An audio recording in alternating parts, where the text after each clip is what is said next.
A shortened version. Good evening. My name's Tom Andrews, member of the Westerville 912, Westerville Tea Party, Hilliard Faith of Our Fathers group. It looks like I'm reading this. I am. I'd like to introduce the participants in this evening's debate. First, from the Democratic Party, I think we all know him by now. Michael Johnston. And please also welcome the Libertarian Party nominee, Chad Monnin. Regretfully, the Republican incumbent, Ann Gonzalez, will be unable to join us tonight.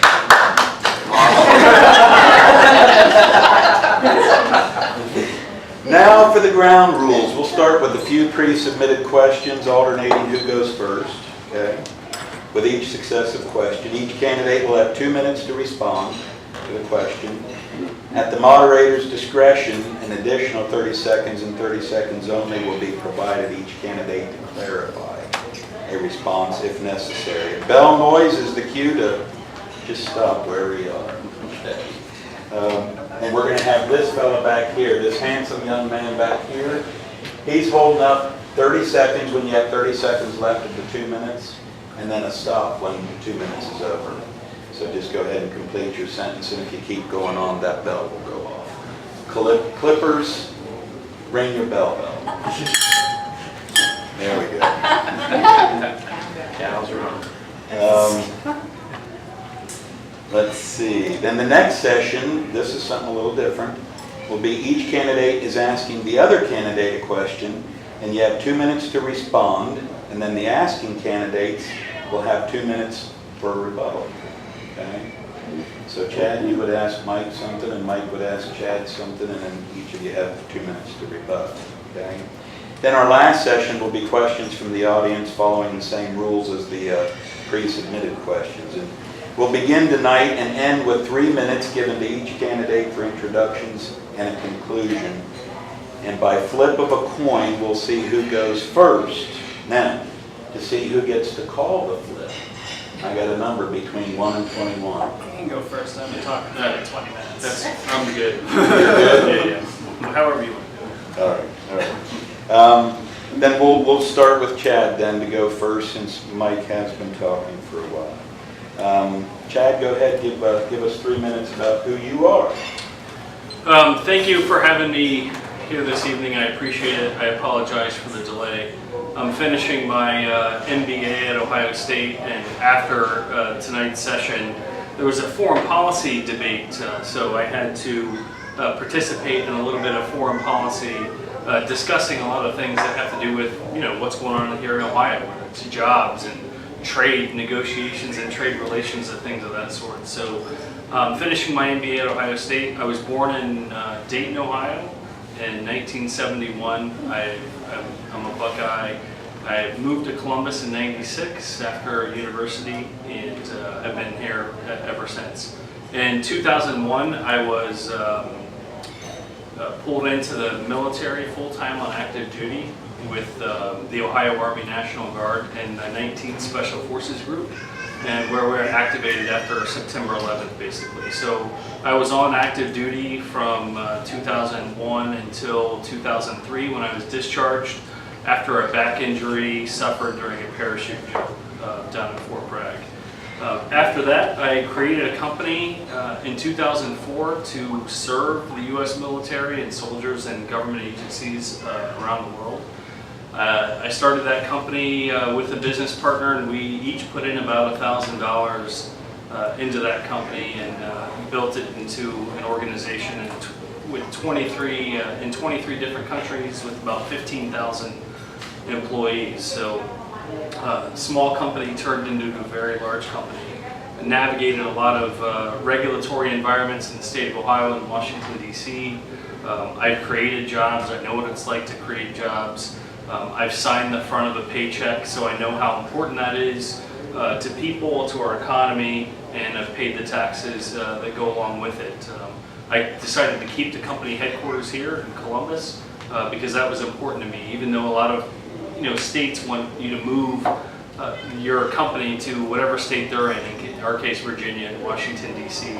But we made a commitment to keep it here in Ohio, and that helped us in various ways. So thank you for allowing me to be a part of this. I'm running for office because I don't see, as a lifelong Republican who was raised by Democrats, I just don't see a change anymore in between the two parties. So, you know, as I tell everybody, thank you.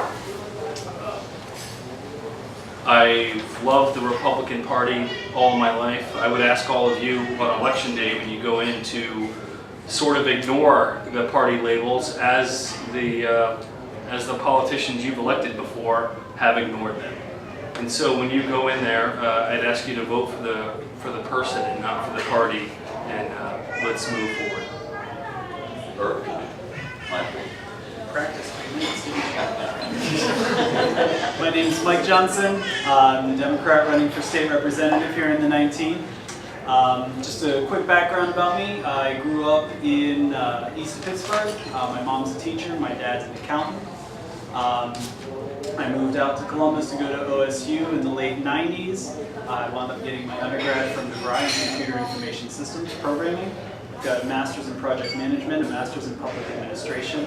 By trade, my day job, I currently do business development writing for Teleperformance over on the west side, a global company, helping to create jobs not just here in Westerville and Hilliard, but around the nation and around the world, the whole Western Hemisphere, the Philippines, and India most often. I also own a personal training business that I run out of my house, so you know, I understand the trials and tribulations of starting a small business, trying to grow it, and then stopping all of that to run a campaign. And you know, as I mentioned, we deserve a government, we deserve representatives that listen to the people, and we don't have that right now. And we deserve better than that.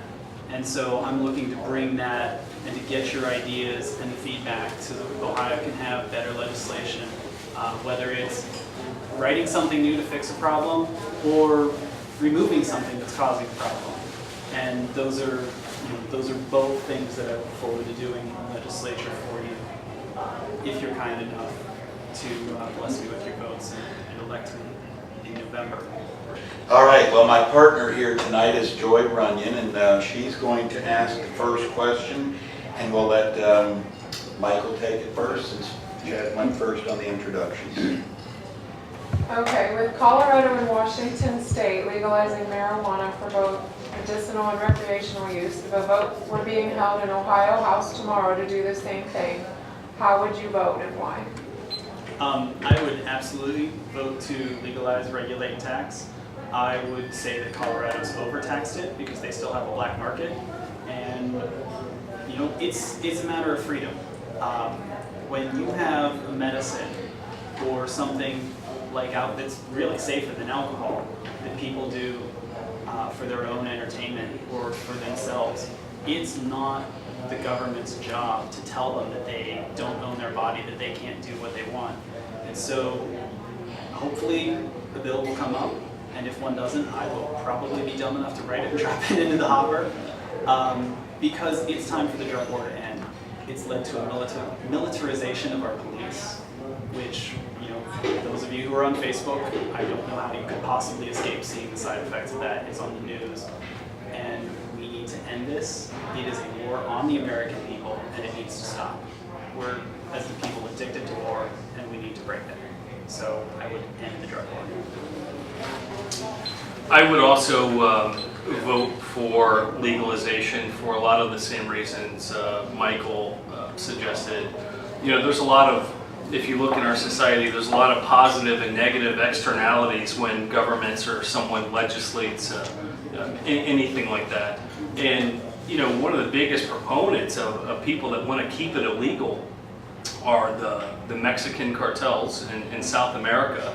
You know, they send money to organizations in the United States to keep it illegal so that the price is higher, so that the trade can still happen. That's point number one. The second is, you know, pharmaceutical companies don't want it legal either for a lot of the same reasons. So they can get, you know, everybody, you know, addicted to painkillers and that sort of thing, when there could be technically an option for people that have either back injuries or whatever may have you. And as a member of the Army, I still have I possess a security clearance with the U.S. government, so I don't do drugs, right? Battery acid is not illegal to drink, and I don't do it because it's stupid. So I don't choose to use drugs, but moreover, I trust that my fellow citizens would do the right thing as well. Alcohol consumption over the limit is illegal, so we have laws that protect our citizens from driving under the influence and operating under the influence and that sort of thing. So. Good. Second question. With our neighbor states of Michigan and Indiana passing right-to-work legislation, which, as you know, prohibits mandatory union membership or dues paying as a condition of employment, if a vote were being held in the Ohio House tomorrow on right to work, how would you vote and why? And Chad, it's your turn. Yes, I am against labor unions. I think that, among some of the trade policies that the United States has had, I just had this debate earlier today. So we want people to be able to, single mothers out there that are working 1 or 2 jobs to make ends meet, should the companies, should we have high tariffs on goods coming in here, right, to the United States? Well, if we increase tariffs on goods, then those shoes now cost $50 for her that are made in the United States or made here in Ohio. So that's not necessarily the answer, but what's forced our company overseas is a lot of the unionization of what's happening here in this country. So I would definitely, I think that is one of the major things in this state that we need to get a hold of so that we can have right to work with our people. I would vote against it.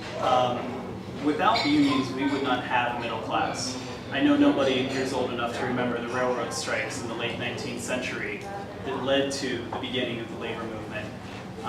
But until those groups organized, working conditions were just unacceptable. If Americans had to work in those conditions, and if you don't know what I'm talking about, look at China, where Apple's solution to suicides is to put nets on the building, rather than deal with what the employees need, which is a functioning environment. Unions have fought to protect workers. They fought to make sure that we have living wages so that we don't end up in a position where you have to work 2 or 3 jobs to make ends meet because you don't get compensation for the work that you do. So I would vote against it. And as far as the people who aren't in unions that benefit from that, not wanting to pay the representation fee, if you're benefiting from a service that somebody's providing from you and you're not paying for it, that is wrong. Now, if you're not in the union and you don't benefit from that union contract, do I have a problem with them not paying? No, because they're not benefiting from that. But if there is a union in a facility and there are people who do the same or similar work that benefit from that union work, then yes, they should be paying part of the administrative costs for the union. Not the political costs, but the administrative costs, because they are directly benefiting from the work that is being provided. Benefiting off of someone else's work for free is called socialism. Just a follow-up to that then, do you believe that the fast food workers should be unionized in making $15 an hour? The fast food workers have been trying to organize unions, and I do support them in that effort because when you look at the schedules, when we were kids, a part-time job was a part-time job, you go and you work. When you look at what some of these workers are having to do, where you're there for 8 hours, but you have to clock out for 3 hours in the middle of the day because we don't need you, but you're not allowed to go anywhere because we're going to need you later. So you don't get paid for 3 hours, but you have to stay there. That's not appropriate. You can't do anything. There's so many things like that I can't fit into 30 seconds. So, Chad, you want to? Yeah, my only follow-up to that would be to say that, union labor in abundance of it. Obviously, I support the right. If anybody wants to collectively organize, that's their right. I don't agree with it. I think it raises the input cost of products, which drives jobs out of state, and it drives them overseas. So you can increase the cost through unionization, and what it's going to happen, we're going to have situations now where we need programs like Jobs Ohio, right? That now we're competing against different states. So what happens? It doesn't do it. It may help Ohio in the short term, or it may help Indiana. We're all arguing against one another, but as a nation, we're not gaining jobs. Joy, would you ask the next question 3 to Chad? And I hope I'm not being too informal, am I? You can call me Tom. No. You want to ask this question? Yeah. Because Mike's already answered. As per the Declaration of Independence, the question was going to be asked of both of you was, as per the Declaration of Independence, what is the basis of all law? Where does law come from? And what are the duties of government, be it federal, state, or local? So the Declaration of Independence says law comes from a certain place, and just wondered if you had the same belief. Yeah, it does come down to people, which I mentioned. That's where I want to see, that's where good legislation comes from, is people have a problem and they bring it to the attention of their representatives. I was at a forum the other night that included several members who are currently serving in the legislature. And one of them said, you know, when you get 5 emails, there's a movement. When you get 7, it's a flood. You're being overwhelmed. And you know, there is something to this. So it doesn't necessarily take a lot of movement to get the attention of public officials. So Okay, it is, as per the U.S. Constitution, what is the basis of all law? Where does law come from? And what are the duties of any government, be it federal, state, or local? First, well, I believe that all the duties of federal, state, and are to protect its citizens first and foremost. I believe that our rights, let's start from there real quick. I believe that our rights are derived specifically from God. Then we loan those certain powers. It's a power of attorney that we give to our representatives to represent us, in effect. But I believe that our rights are specifically derived from God. They come from God to each and every one of us when we're born. We loan certain powers to the government to do the things on our behalf. Those things that are in the Constitution of protecting our, all of our rights. So that's my answer. Good.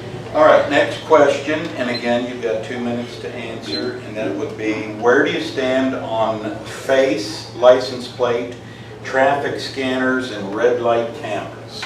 And why? And Mike, you're first. okay, so lots of violations of the Fourth Amendment going on there. But police forces can find them to be useful under certain circumstances. So one of the things that we need to make sure we do is we protect our Fourth Amendment rights, and that we don't have giant databases storing data. There is a system in place where police can go to a court and get a warrant, and that is an appropriate thing. And if they get a warrant to use facial recognition software, then they should be able to do that, and any records not pertaining to that suspect should be deleted. And of course, the records that do pertain are relevant to the case. That's easy enough to set up. When it comes to things like license plate scanners, that gets a little bit of a gray area. But again, the government does not need to be recording where we are, where we're going, none of that crap.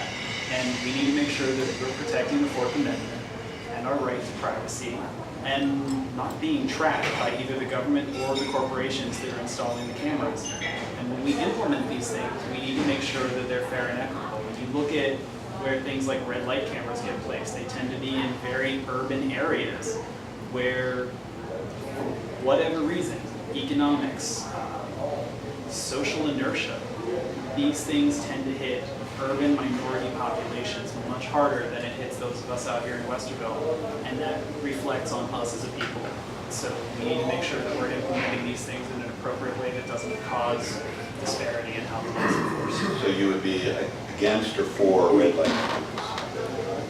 My general inclination is against. I understand the arguments for them. I think the way the city of Columbus specifically has implemented them is just an absolute laughable shakedown on the people of Columbus.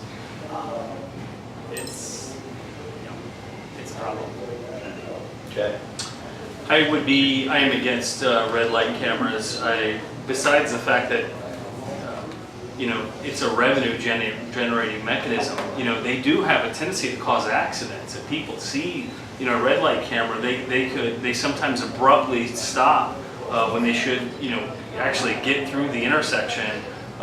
So they can be very dangerous and have an unintended effect. License plate scanners, same sort of thing. I don't know in what instance they're scanning the license plate. Do you know a little bit more about that? What's license plate scanner for? They're just on police cars and they scan continuously as the Oh, police right, drive right. around, just to see if He's interested in their Bob knows about I it. can answer that question for you. Franklin County Sheriff's Department, if you guys ever seen one of the cars recently just driving down the road, on the back of the car, on the trunk, they got these readers right there. And what they're doing is driving through parking lots, searching for stolen vehicles. It's one of the tools that they use to find stolen vehicles. That's interesting. I didn't know that. Go ahead. They also use them to, for all kinds of other reasons too. That's the stated reason, but if you have a warrant or an unpaid ticket or something like that, it's not just that. So they're and they can scan while they're driving too on the road. Let the record reflect, they I store am all against the- front plates, by the way. Yeah. That's a waste of No state around us has front plates except us. And it was the State Troopers Association working with the Speaker of the House because it's a money-raising mechanism because the new cars, the front ends and the way the plastics and composites they use on them, the police can't get radar guns to give you speeding tickets. So they need that front plate as a reflective surface, a flat surface, to bounce it off of as another mechanism to increase revenue to the state. Okay. So call your representative today. Or my commute lawyer. Joy, next question, number 5. Okay. Who's this one for? This one is for Chad. Okay. The Ohio Department of Education has directed local boards of education to implement the Common Core state standards administered by the Federal Department of Education. Is there any aspect of the Common Core state standards you find inappropriate? If so, what would you like to see done about it? Well, I am 100% against Common Core. I've been so from the beginning. And I think if our leaders in Columbus had any courage, they would just simply ignore it and get it out of our state immediately. So I'm 100% against it for a couple different reasons. 3 really. Number 1 is it's another tool that the federal government uses to erode the state sovereignty of the state of Ohio. So the states created the federal government, they didn't create us. It comes with strings attached, it comes with money attached, and when the money runs out, we're going to end up paying for it. And the state sovereignty issue is a real important thing because next thing you know, they keep erasing the state lines of Ohio with every federal law that we let in here. So I think that's a very dangerous part of it. The second piece is that whether or not a family chooses a parochial school, home school, private school, or public school, that they should, at the very smallest level, the family unit working with their communities should have that input over how the education is run. And so I think it starts to take away from the family, right? One of your tenets, the 912 organization is, let's see, the government works for me, I don't answer to them, they answer to me, right? My spouse and I are the ultimate authority, not the government. That's in the 912 organization, it's 9 principles. So that violates that. And if you look at what's expected by 5th and 6th grade, you should see what's going on in the sex education where it is read the Common Core stuff in middle school. It'll shock you. And if that does happen to my children who are in school now, We'll pull them out of school and homeschool them if we have to. Go ahead. Right? All right, well, first of all, you can exempt your kids from the sex education. That's something that every parent can do. You can exempt your kids from the testing, which is the biggest problem that we have in our schools. We do need standards. Common Core written by the National Governors Association is a standard that we're sort of implementing. But Ohio is not supporting our schools. We make decisions about how we want things to work, and then we don't fund it. We implemented a third grade reading guarantee and didn't provide any funding or any sort of support from the state to make sure that all third graders could meet that law. When Florida did that, they provided sufficient funding to ensure that every child was capable of meeting that goal. If the state legislature is going to pass a law that requires school districts to do something, they should fund it. If you can't fund something, it's really not a priority. And so when I look at unfunded mandates, of which unfortunately our third grade reading guarantee falls into that category, that's not something that I vote for, because we should not have unfunded mandates coming down on our schools. Under the current plan, school districts are able to pick their own curriculum, so there is still local control. So if you don't like the textbooks, talk to the school board. That is a school board issue. But as far as what the curriculum is, we need to have a strong curriculum. It needs to work for Ohio, and it needs to not treat our children like they're in a factory, because everybody's different. Everybody learns differently at different paces. For the good of our economy, for the good of our future, we need to make sure that every child is able to get an education to their maximum potential. And we need to make sure that we provide enough resources, whether it's moral support, we've got the school building fund, whether we have enough teachers, to make sure that those kids don't end up in a situation like they're in Reynoldsburg right now, where they're basically 20 substitute teachers to a building. Here's a pile of paper, here's a laptop, teach yourself, and we're going to test you, and if you walk down the wrong hall, we're going to slam you against the wall and arrest you. In Reynoldsburg, what the school board there is doing is a great model of how we need to not go in Ohio. Okay. Next question, and Mike, this will be one for you to start off with. The governor chose to expand Medicaid coverage in the state of Ohio, invoking the need to protect the health and welfare of Ohio's most vulnerable citizens. He did so by seeking executive action from Ohio's controlling board and against the values, or wishes rather, of the sitting legislature. Was this, do you feel, the correct decision for the governor to make, and why? So there's kind of two parts of the governor's decision, and I know I've heard this before. So there's two parts. There's the decision that we need to expand Medicaid, and I do agree that we need to expand Medicaid. I do not agree with the fact that it went through the controlling board. When the governor did his end run around the legislature, he took away your representation. That is going to expire. It will come up in the next session of the legislature, and I will vote to keep the expansion of Medicaid. Ohio will continue to have the option to opt out of the expansion when and if the federal government doesn't meet funding obligations, or when it drops to 90% of the funding if we can't afford it. That is an option that we can always use. That is there, it is built into the law on purpose. As far as why I will vote for it, we as a society, without the expansion, are basically telling people, if you break a hip, if you have a heart attack, those are enormous financial burdens.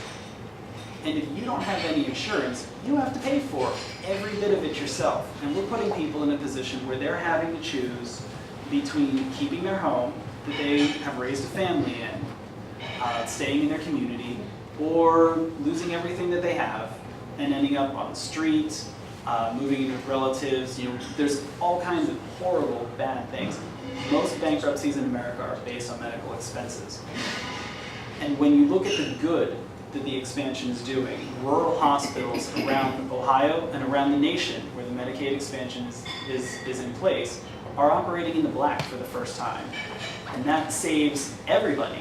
When we've got hospitals in rural areas in Ohio, those are patients that don't have to come up here to Ohio State and Grant to seek medical care that might be an hour or two out of where they live. It lets people keep medical care in their own communities. I think it's overall a good thing. Chad? Well, you know, in July, Ohio lost 12,400 jobs, and I think if we focused on job creation rather than more and more government programs, we'd have more companies in the state of Ohio that will be more competitive to offer health care benefits to their employees. What the governor did was wrong. Bypassing the legislature to bring a federal program here, again, you know, erodes our sovereignty. Well, when the free money runs out, it's going to cost all of us. Like it was a short-term political maneuver that when he's gone, when John Kasich's running for his next political office, it's you know, we're going to be saddled with the bill for that. And so I'm 100% against it, and it's unfathomable that more legislators didn't stand up and you know, not only to do it through the controlling board, but to manipulate the controlling board so the votes were there. You know, just it's an enormous. It's sad, really. It's a sad state of affairs that what's going on. So I'm 100% against it. I think we could increase our healthcare options through increasing the economy and creating jobs and having more companies come to the state. That's how we can fix that problem. Not through another big government program that everyone in here is going to pay for. And so even with the Medicaid expansion, what's worse is we didn't adopt the healthcare exchanges. So we've got the tax without the exchanges. And it's another travesty. I just don't understand it. So. All right. Ohio is an energy-rich state with vast coal resources and recent economic boom due to hydraulic fracturing of gas and oil. What is your position on Ohio's energy priorities? This is for Chad. Yeah, I think they should be, those energy reserves should be exploited by responsible companies that pay the tax and contribute to our state's economy. I think they improve the economy overall. Any pollution or anything that comes like that, in my opinion, is pollution is a it's a property rights issue, where any companies that do any pollution should be held accountable and taken to court on the pollution side. But other than that, if fracking, if it can be done safely, we should do that. We have enormous natural gas reserves in the United States that can get us off of foreign sources of energy. So I think it's a good positive thing. Well, when you want to talk about the side effects of these industries, we don't have to look any further than West Virginia, where they had a chemical spill in a river, and when the citizens tried to sue them in court, the company simply declared bankruptcy, and they had 300,000 people that didn't have drinking water for over a week. So I don't know that we can always rely on corporations that make a mess to clean it up or pay for it. And when you're looking at, there was a proposal recently to strip mine one of our state parks for coal. Because the company that wants to take the coal out of our state park said the only way that they can do it is to rip all of the dirt off of 10% of our state park. And then they're going to leave us with a lovely slurry mud pit. I grew up in Pittsburgh. I can tell you what happens when you strip mine. And it is not good. And the water doesn't stay there. Who pays for that? Something like the fracking tax the governor proposed. What I would call a ridiculously low fracking tax. And I call it that because it would have been the lowest in the nation. And he claimed that if we proposed anything that was higher, that the oil industry wouldn't be able to make a profit off of oil in Ohio. The tax that he proposed was less than half of the tax that exists in Texas. The Texas economy is built on the oil industry. So I'm just kind of at a loss to understand how a state with more than twice the tax level, like Texas, of all places, can sustain that industry where we can't somehow manage to do it while we're letting companies extract resources that are ours in our state by birthright and just take those out without even paying enough of the tax to cover the damage to the local infrastructure and ensuring that the local environment continues to exist. I grew up out in the country, and so I feel very strongly that we need to protect our environment. I enjoyed going out and playing in the woods and the mud as a kid, and I would like my kids and my grandkids to have the same opportunity without having to run through some oil slurry and some coal dust while they're at it. Quick follow-up on that, Chad. How do you feel about the tax on the fracking? Is that enough? Too little? Well, Much? I think you have to look at what those companies are willing to pay. You know, the Texas, they have ongoing oil concerns down there. So they don't have, what we don't have in Eastern Ohio are companies already established. So there are enormous startup costs that are associated with making a business decision to come into a state. So it may be very well that, I don't know what the taxes end up being, but you know, it's up to those, you know, those property owners that are selling that oil or those natural gases and resources to kind of determine, you know, how they're going to handle those companies. But you know, there are enormous startup costs with companies coming into doing any new venture. So it takes them years and years sometimes to get back the initial investment. You would study it more before voting on a higher tax, lower tax, or no tax? Yes. Last question before we get to the candidates asking each other a question. What do you feel, and this is for Mike first, what do you feel are the three most pressing issues facing Ohio, with the most important being first, and why? So I think the most pressing thing, and I know everybody in here cares about it, is education. We need to have an education system that works for everybody, that allows our kids to get a good quality education, and that gives people options, whether it's public schools, which should provide a good education, a private school, which should provide a good education, or a homeschool. And you can do a good education. You know, your daughter gave a great presentation earlier. And so, you know, it's good that we have options. We need to make sure that our schools, for people that don't have the luxury of being able to homeschool, are capable of providing our children with the best possible education. The second one I would say is jobs. You know, our governor got elected on a promise to increase jobs. And nationally, there has been a job increase in just about every state across the country. And when you look at the rankings of Ohio, Jobs Ohio has taken us into the bottom 20% of the country in job growth. Our economic development plan, it's a money pit. We have no accountability, we have no oversight, and as soon as Auditor Yost tried to look at the books and see how we were spending that money, they shut it down. We're not allowed to see what's going on in Jobs Ohio, and that's our economic development plan. It's the governor's private slush fund. Go ahead, prove me wrong, audit the books, please. I would love for someone to prove that statement wrong. But nobody can do that because nobody can read the books. And Ann voted for that because she doesn't think that we need to know how the government is spending our money. And that's inappropriate. I would say the third thing that I really want to take a look at is our infrastructure. You know, a lot of our interstate system was built decades ago.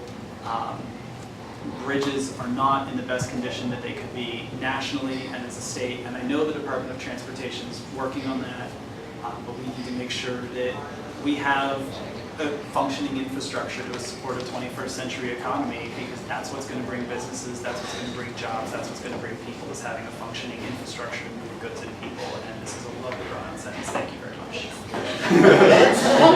Chad? I'm fine. Yeah, thanks.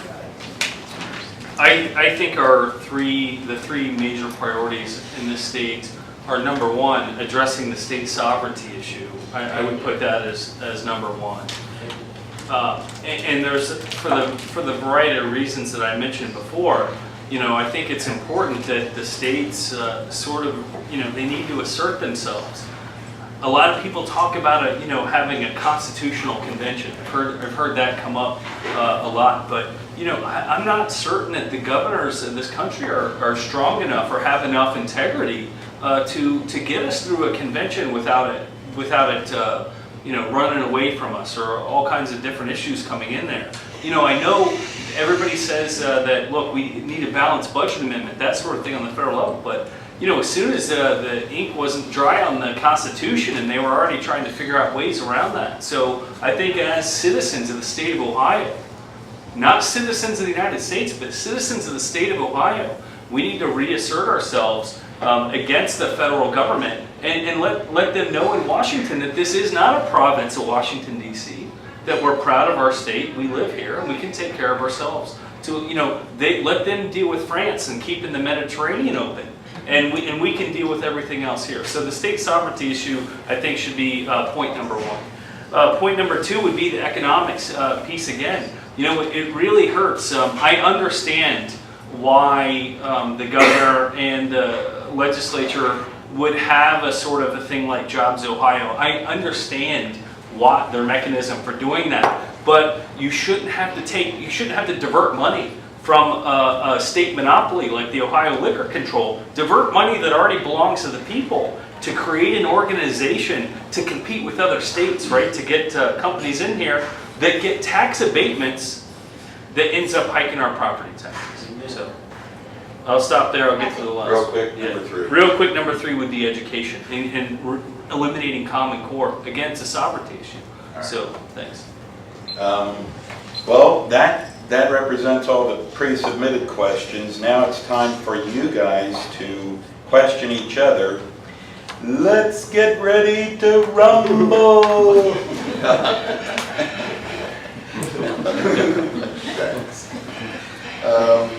All right, let's see.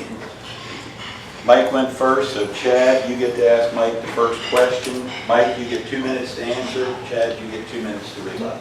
Yeah. First of all, I've known Michael for a couple of years. I really like him. I think he'd be a competent legislator. I don't think it would, there'd be no harm done, right? If Michael's your legislator. However, I would just ask that, I think one of the agreements or where we disagree is that government being more of the solution or more of the net than necessary. So, I mean, do you think that government should be a big part of the solution to people's problems? I think that, and we kind of alluded to this earlier, and just so you're up to speed, we talked about when I was unemployed during the recession and where I needed the food stamps. I think that government is us, and we are government. And so we need to have a government that reflects that. Government in America is supposed to represent we the people. And we can have a government that works and is a positive force in our lives. It does not have to be this monolithic evil, but we need to, as the Founding Fathers told us, watch it like a hawk. Probably not those exact words. I know the tape's someone's gonna come quote me on that. We need to watch it. We need to control the government. And part of that is you keeping tabs on what's going on and calling out legislators when the process becomes unfair. When the legislature goes off the rails and does something that's not representative. So, government is a tool, like any tool. Like a gun, it's neither good nor evil. It's a tool. And so I look at that and say, we have a tool and we're not using it correctly. We're not using it the way that we should be using it. We need to use this tool better, and we're smart enough to use this tool better. We're just not taking control of the tool the way that we're supposed to, and the tool's running away with us. Chad, rebut. Well, I understand exactly from where Michael's coming, but I think what upsets me is that all the promises that government's continually made and continually broken. I remember my grandparents talking to me about how when they had a problem, their first whether it be maybe a financial problem, right? They would seek within the family, help within the family somewhere. And if that didn't help, it was the church and the congregation, that they could seek help from or some assistance. And if that didn't work, maybe it was the community somewhere, somebody down the road or something. But government, my point is, it was the last, kind of last down the line. And so what kind of hurts is seeing that it's seeing more of its kind of first option, or it's really close to being first. which again, I think takes away from a little bit of our ability to progress as a nation. Yeah. Michael, you're up. Chad, our absent incumbent has on numerous occasions promoted that she's voted to reduce the tax burden, but she's paid for that by increasing the sales tax, increasing property taxes, increasing the commercial activities tax, and increasing the standard of living here in Ohio. You have proposed eliminating the income tax, which would be a substantially larger hit to the state government's budget. So I guess I would like to know how you would intend to pay for that, for the middle class to receive a couple $100s. To receive a couple. Yeah, and middle class tax break was like $13. I know your business got like thousands, but we got 13. $13. Yeah, that's what it comes up to. Well,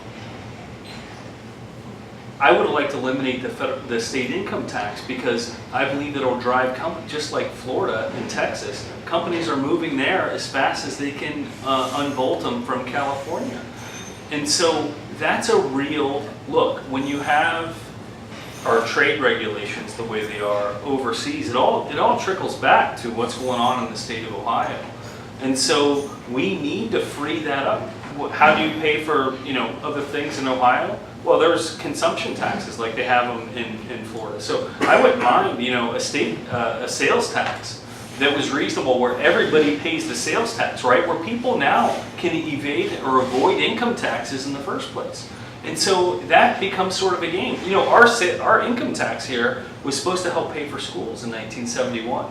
And then then the Ohio lottery, now gambling, And so it's been misused into the general fund. So I think I would, instead of a Jobs Ohio, I would use a tool like that to spur economic growth here. So I guess that didn't really answer the question of how you would pay for it, or what you would cut. But I would say that we need a tax system in Ohio that works for everybody in the state, not just the people who are politically connected. For whatever reason, I'm on Ann's mailing list, so I'm sure a lot of you got the piece that she mailed out about her business tax cut. And when you're doing that kind of cut for wealthy donors, because corporations barely pay any taxes already, we know that. They get exempted from property tax. They have got loophole after loophole and accountants to get out of their income taxes. And when you're, I'm looking as a small business. I want consumers to have money to come be a patron. And when you're raising the sales tax and when the property tax is going up, you lose consumers. I don't know how many businesses can function without people coming in the door and being able to afford to buy something, but mine sure can't. So, we just need a tax system that works for everybody in the state of Ohio, not just big donors and not just the wealthy. We need something that works for every single person in the state. And yes, that's a tough issue that we need to work out, but I don't think that eliminating the income tax is the silver bullet that it's going to be, because we've heard these promises before, and they never pan out. And you can have the last 30 seconds to answer the question if you'd like. Excellent. It's not the silver bullet, but there's another side to the balance sheet, and that is spending, right? So our state spending has gone up over 23% since 2011. So over here on this chair, this empty chair, it represents big government with smaller taxation. And I would assert that Michael would support bigger government with bigger taxation. And I am the only person on the ballot that supports small government with small taxes. We're still on time, Kevin. People to ask. Yeah. Okay. Read that in.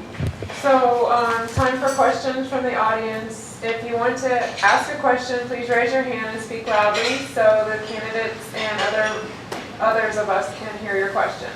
And then you'll have 2 minutes to answer, and we'll alternate going first with... First you, to me. the state move over law, where everybody has to move over if there's an emergency vehicle on the side of the road, to include construction workers, cops, firemen, and tow trucks operators Who are getting killed. who are getting killed at the rate of 1 a week on the average. I've been talking with state legislators already, and we want to expand the move over law to include any vehicle that is broke down on the side of the road. Because your vehicle breaking down should not be a death warrant for you. Would you be in favor, this goes to both of you, would you be in favor of increasing and expanding the move over law, increasing, right now it's only a misdemeanor penalty if you don't comply with the move over law. Would you be in favor of increasing the penalties for not adhering to the move over law?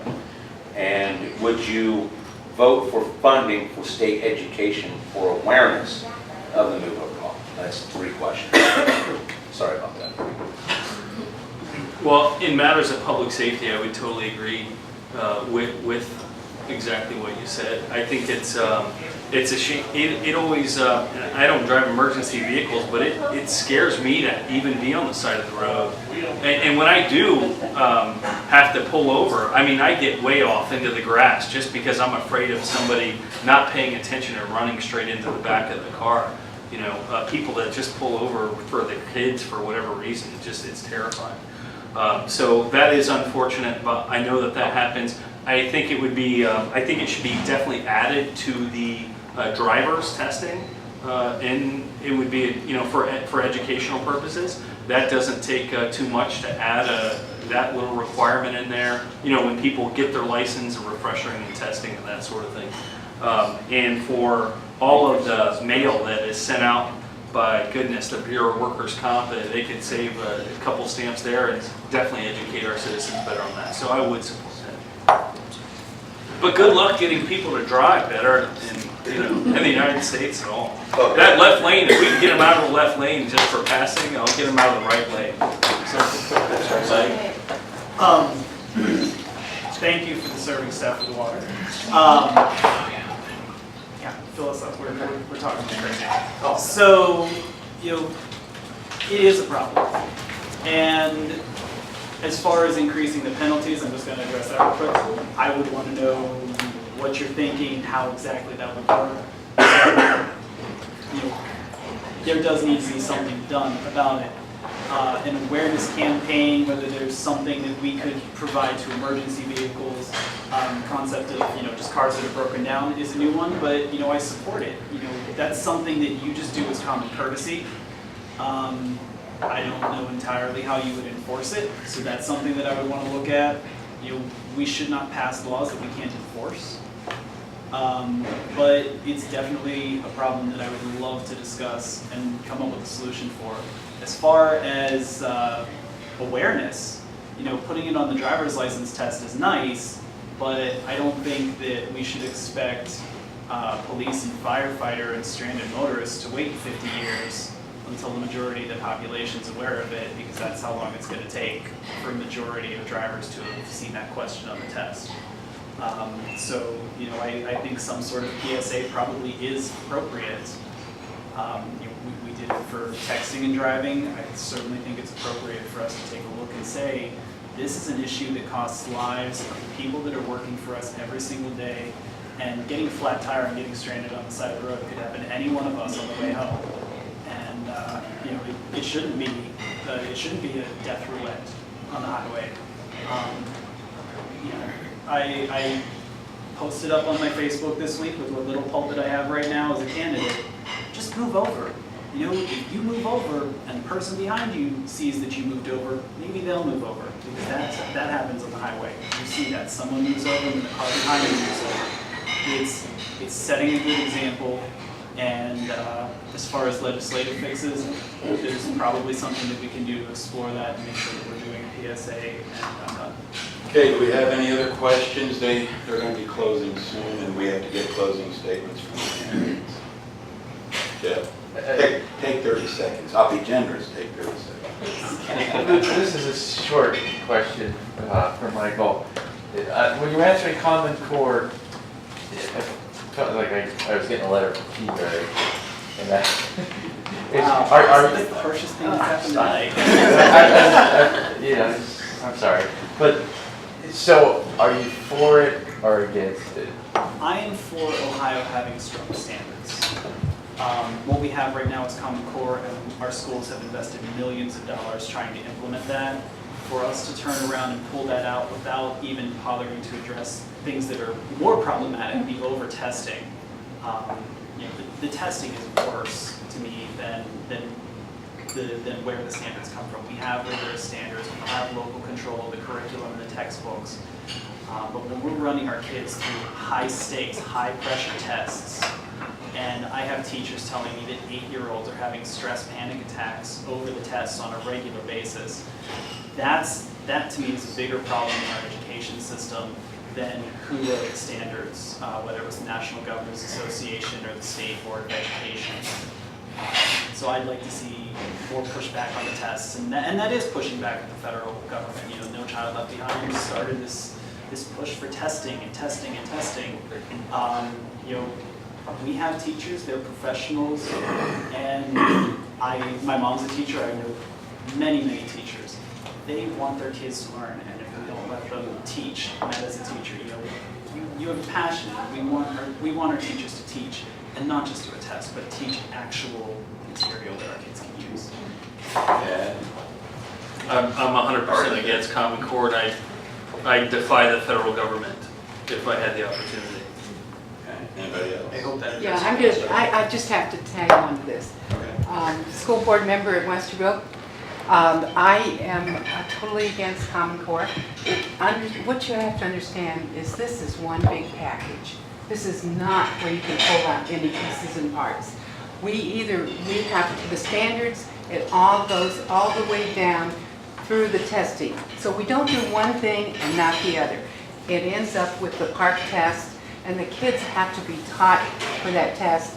The teachers are going to be evaluated on that test, how well they do. The kids are evaluated. So of course, you know, it's all a package. We can't pull out parts. And It is all a mistake. And yeah, the testing is a mistake, and please, when I'm in there, let's figure out how we can. Oh, help yeah, the kids. absolutely. Well, we got to do it. It's not too late to back out. Yes, it's cost us a lot already, but in the future, it's going to cost this country a lot more.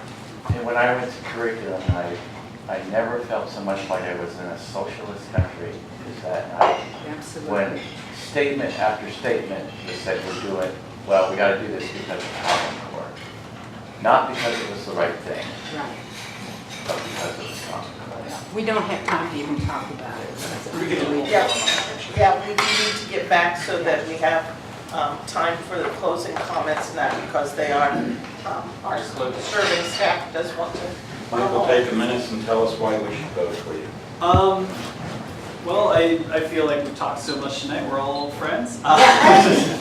You know, your vote does matter, to the point that we discussed earlier. It does matter. So when you go vote in November, it's not about party. It is vote for the person that you think will do the best job listening to you in that office. I think we all know where our incumbent stands.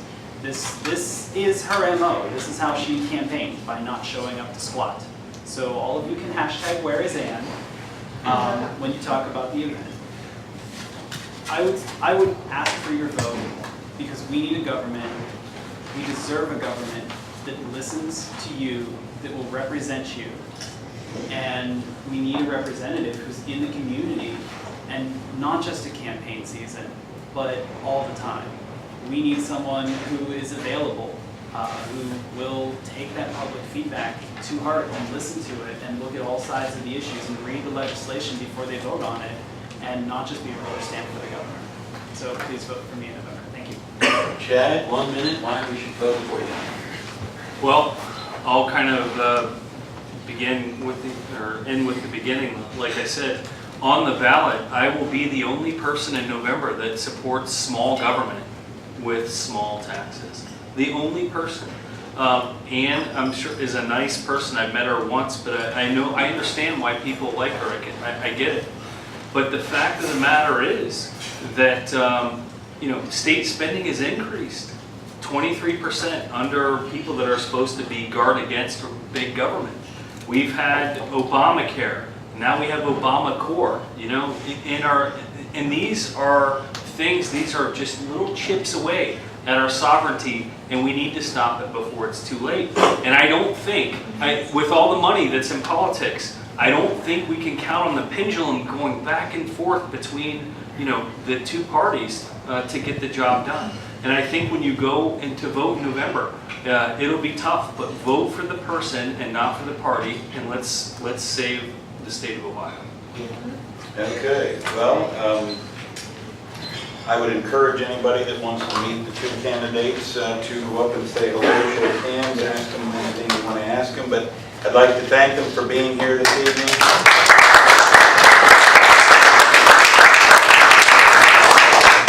I'd like to thank Deb and the 912 Project for getting this organized, as well as the MCL cafeteria for the venue.